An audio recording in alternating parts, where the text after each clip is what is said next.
Hi po mga kababayan, long time no see. Opo, hindi ako nakapag vlog kahapon kasi nasira yung computer ko. Pinaayos ko. Ngayon ko palang nakuha.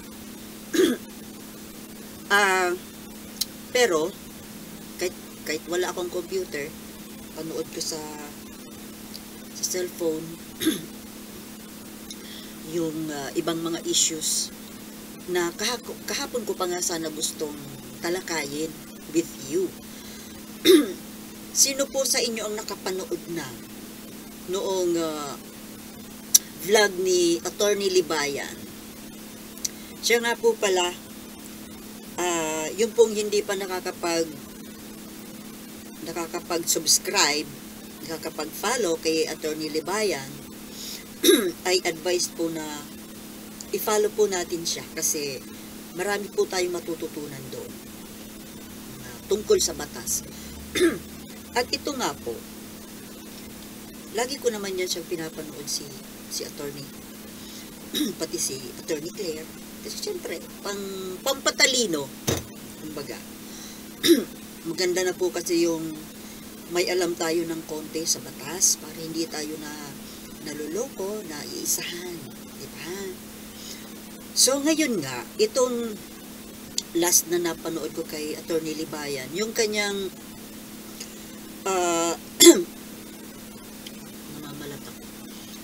yung kanyang interview sa panganay na anak ni Raffy Tulfo.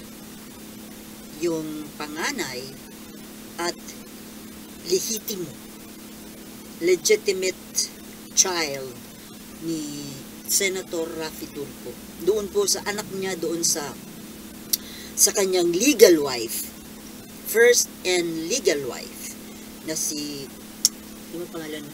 Mrs. Julie Licop Pearson. Actually, pwede natin siyang tawaging Mrs. Julie Tulfo. Diba? Instead of Pearson. Kasi nga, mas legal yung kasal ni Julie kay Senator Tulfo kaysa doon sa kasal niya doon sa American guy na Mr. Pearson.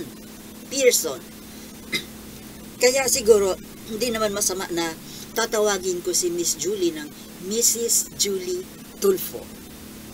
Tama hindi? Kasi siya yung recognize ng batas natin na legitimate wife. Diba? So, ito nga po, kahit na si Attorney Libayan, medyo na-shock siya. He admitted na shock siya sa kanyang nadiskubre na itong mga in-expose nung anak ni Raffy Tulfo na si Grendy. Alam niyo itong anak na ito ni Raffy Tulfo, napaka matalino, smart, may wisdom, tsaka napalaki ng maayos. Nagustuhan ko yung kanyang personality, kahit na hindi natin nakikita yung mukha niya, kasi nga ayaw niyang ipakita. Ayaw niya actually na umexpose. Pero, according to her, kailangan naman talaga. Hindi natin siya pupunain o kukundinahin dahil sa kanyang expose, sa kanyang paglabas. Kasi sa totoo lang, kailangan po talaga. Kailangan nating malaman ng totoo. Kailangan nating malaman ang katotohanan tungkol sa pagkatao. Tunay na kulay, karakter, pagkatao nitong si Senator Tulfo dahil siya ay nag-aambisyon na maging Pangulo. So, hindi ko na masyadong ikukwento pa. Panoorin nyo na lang po yung, kasi mahaba yung interview 1 oras. May 1 oras. So, panoorin nyo po doon kasi para makuha ninyo yung buong detalye. Ako dito, napanood ko yon. Kumbaga, magbibigay lang ako ng aking opinyon. Maganda po yung ginawa ni Attorney Libayan na pag-i-interview. I just don't know kung sino ang nag-reach out, kung si attorney ba or si Grandy mismo, yung anak ni Tulfo at ni Julie. Kasi parang gusto na rin talagang lumabas at sabihin ng totoo nitong ni Grandy yung katotohanan. At dapat lang po, sabi nga niya, kung mananahimik siya, para niyang tinotolerate yung kasinungalingan. Kaya tama lang po, yung mga mambabatikos dyan, excuse me, we need to know the truth. Kasi, kung si Raffy Tulfo ay isang pribado lang na tao, pwedeng wala tayong pakialam, di ba? Personal na buhay niya. Kaso, dahil nga dito siya ay isang senador, isang mambabatas kuno, lingkod bayan, na di ba dapat sana, expected natin, we have to expect from such persons yung righteousness.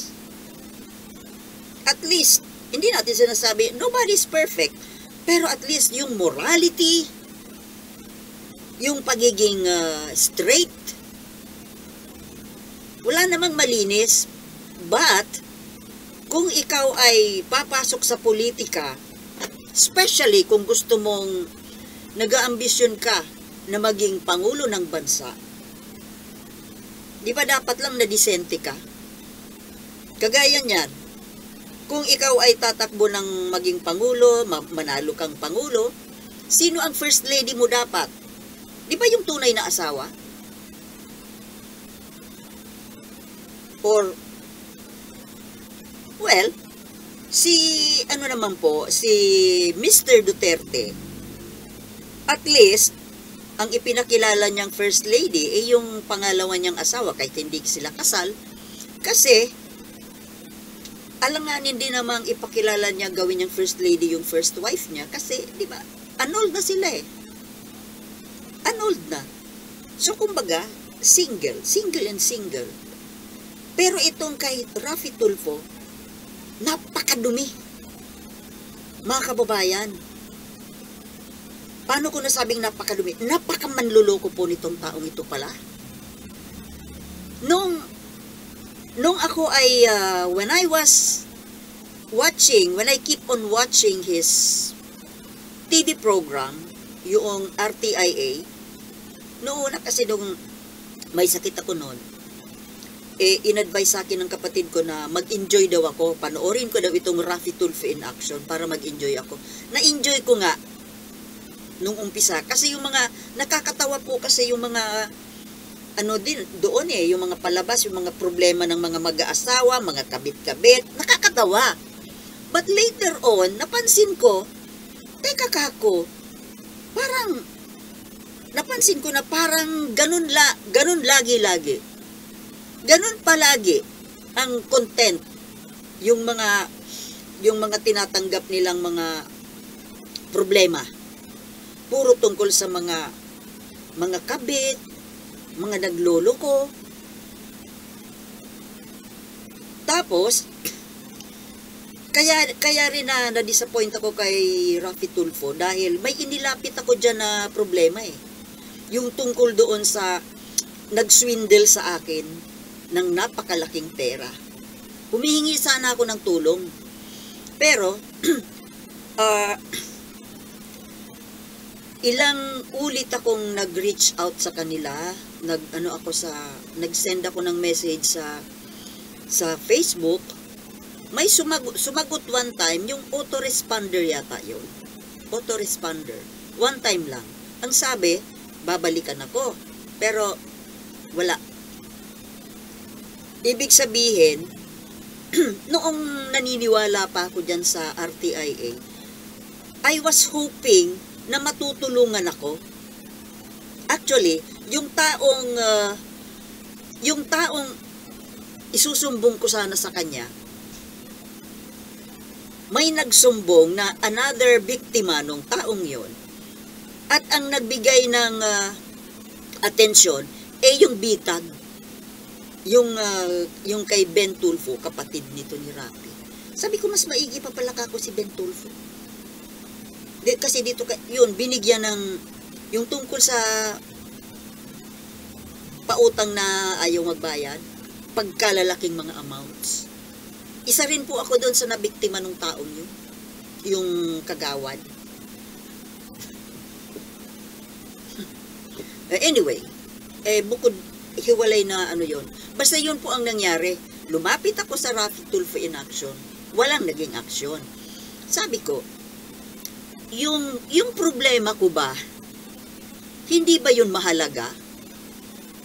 At napansin ko, puro lang kako tungkol sa mga, kadalasan mga tungkol sa kabit. May mga video pa na naghahabulan, yung mga nahuhuli sa hotel. Yun lang ba kako ang problema na kailangan ng atensyon? So, nainis na ako na lagi-lagi na lang ganun na ba? Actually, nababastusan na ako eh. May mga episode, mga content na parang bastos na. Yung bang mag-boyfriend na nawala ng cellphone sa loob ng motel, tapos iharap mo pa sa tao.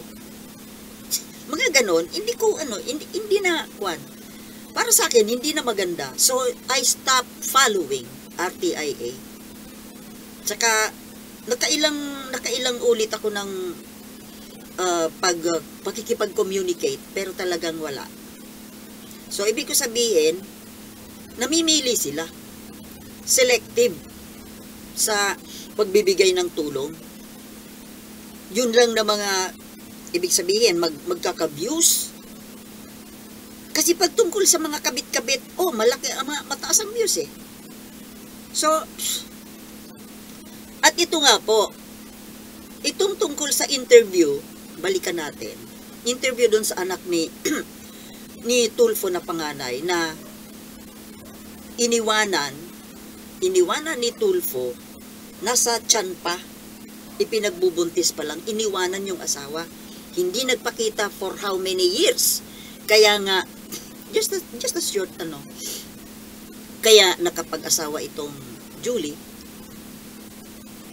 dahil sa, biruin mo, kaya nakapagpakasal yung Julie, nakapag-asawa uli, dahil hindi na bumabalik itong Rafi Tulfo, nawawala na for several years, na ang sabi nung kamag-anak, mga kamag-anak ni Tulfo, na nakidnap at nawawala. Na nakakapagtaka na kung sakali man nawawala yung kaanak mo, kapatid mo, hindi ba dapat big news yun? Kasi journalist eh. Big news dapat. Pero kung wala man lang, tapos yung mga kamag-anak, yung mga kapatid, parang hindi man lang worried, hindi man lang nawala ng, you know what I mean? Yung halata mong hindi totoo, kasi dapat problematic sana sila. At yun ang sinabi nila, nung itong mag-aanak na Tulfo, dito sa mag-ina, dito sa pamilya ng Julie. At ito na nga, hanggang sa lumalaki na yung bata na nakaranas ng paghihirap, napaka-miserableng buhay, samantalang itong Tulfo, yung tatay niya, ay mayaman. At nai-involve na sa kung sino-sinong babae. Anong ibig ko sabihin dito? Si Rafi Tulfo, hindi tayo naninira Pinag-uusapan natin dito, yung kanyang totoong kulay, yung kanyang totoong karakter. Dahil siya ay may ambisyon na maging pangulo. Kung siya ay isang pribadong tao, wala tayong pakialam. So ito, hindi katanggap-tanggap, hindi ako makapaniwala na ganun ang nagawa niya sa anak niya. Na yung anak niya makikipagkita siya kanya, mas parang ginagamit niya yung anak niya, mag-date sila nung anak niya, itong si Grandy, para magkaroon ng rason na makipagkita ng safe sa ibang babae. Ito namang one time na nagkita-kita rin naman sila, pati nitong mga tito niya, mga kapatid ni Tulfo, yung Tulfo brothers. At according to Grandy, nagkita-kita sila, kanya-kanyang kasama ng girlfriend. Anong pangit doon, mga kababayan? Yung batang babae, 13 years old, 15, tapos papakilalanan mo ng babae na alam naman ng bata na may mga asawa sila. O anong klaseng moralidad yon? Ipapakita dun sa bata na ganito? Hindi asawa ang kasama. Tapos ginagamit yung bata para maging safe sila na makikipag-date sa mga babae nila. Ganon sila. At yung pag-iwan doon sa mag-ina, wala man lang bang sumaway doon sa mga kapatid ni Raffy Tulfo?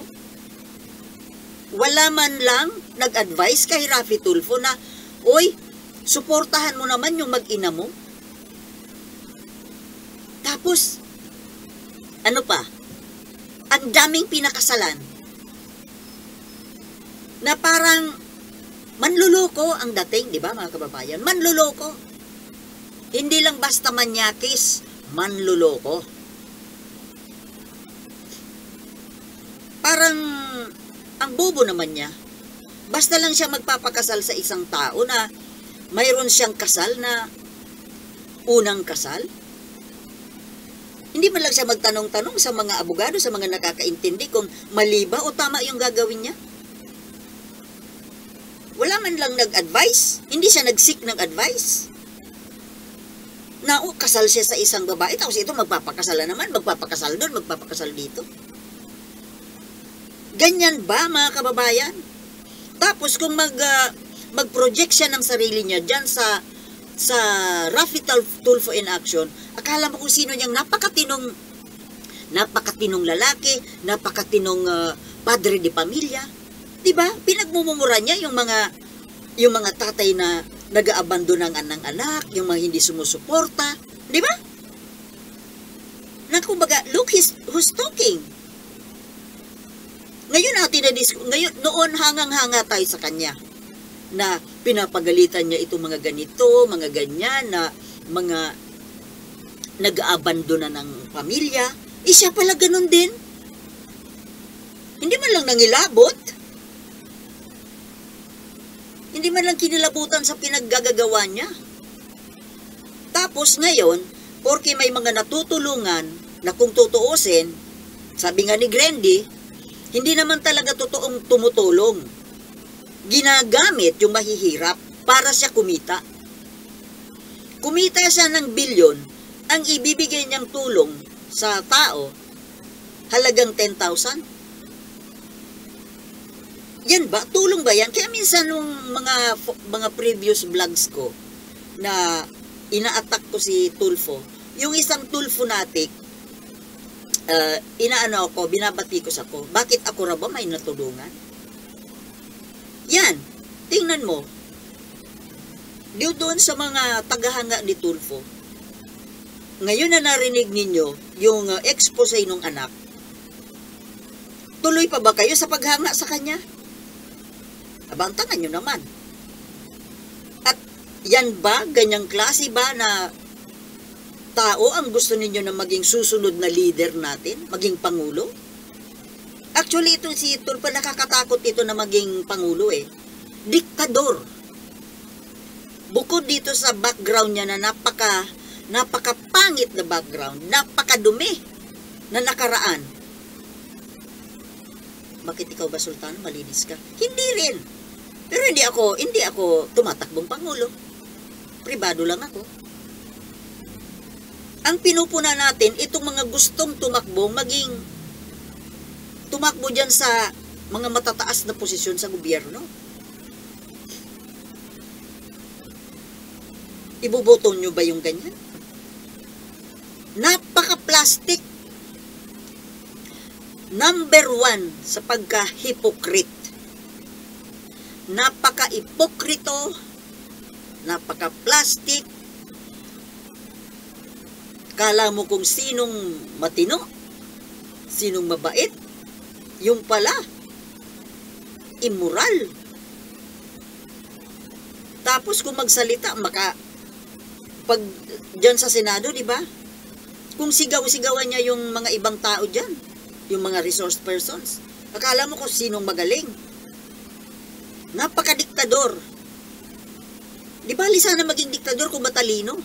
Paano ang isang diktador na bobo, nakakatakot? Kasi, hindi niya alam na ang isang bagay, mali, na ididikta niya sa tao. Hindi ba naging diktador ang isang tao kung tama ang ginagawa niya? Tama yung kaisipan niya. Ipapahamak tayo nito nitong ganitong klaseng tao. Kaya pwede ba yung mga tagahanga humahanga dyan kay Tulfo? Pwede ba?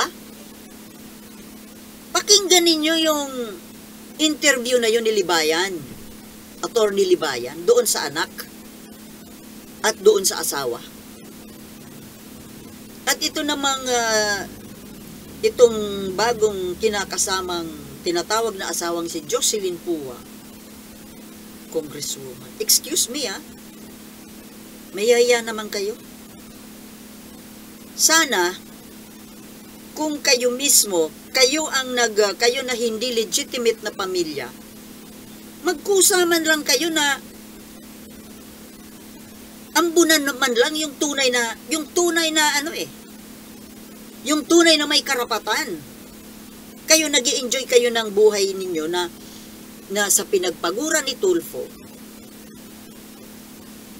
Diba maging naman kayo? Mag-share naman kayo ng blessing na tinatanggap ninyo, hindi yung susuluin ninyo. Matagal na pinabayaan yan ng tatay. Kayo, ever since, nandiyan dyan sa inyo si Tulfo. Magbigay naman kayo, mag-ambunan nyo naman ng konti. Yun ang mas may karapatan kaysa sa inyo At saka ito, oy, Rapi Tulfo, pwede ba? Umayos-ayos ka. Huwag kang nagmamagaling dyan. Magagalit ka kay Attorney Libayan kasi nakikita niya yung mga kabulastugan mo. Sana po mag-isip-isip po yung mga botante. Sa bagay matagal pa naman, 2028, alam natin na yan, may ambisyon niya na tumakbong Pangulo. At tinatalo pa niyan si Sara. Ibig sabihin, mas sikat at posibleng maging Pangulo. Mga kababayan, mag-isip-isip tayo, ganyan bang klaseng tao ang gusto nating magkaray-karay sa atin? Mag-isip-isip tayo. Ako hindi ko iboboto yan. At talagang hindi ko naman yan binoto kahit na doon sa senador, hindi ko binoto yan. Buisit ang taong yan Di ba mga kababayan? Tama ba? Hindi. Sige po mga kababayan. Hanggang dito na lamang muna at see you in my next vlog. Peace.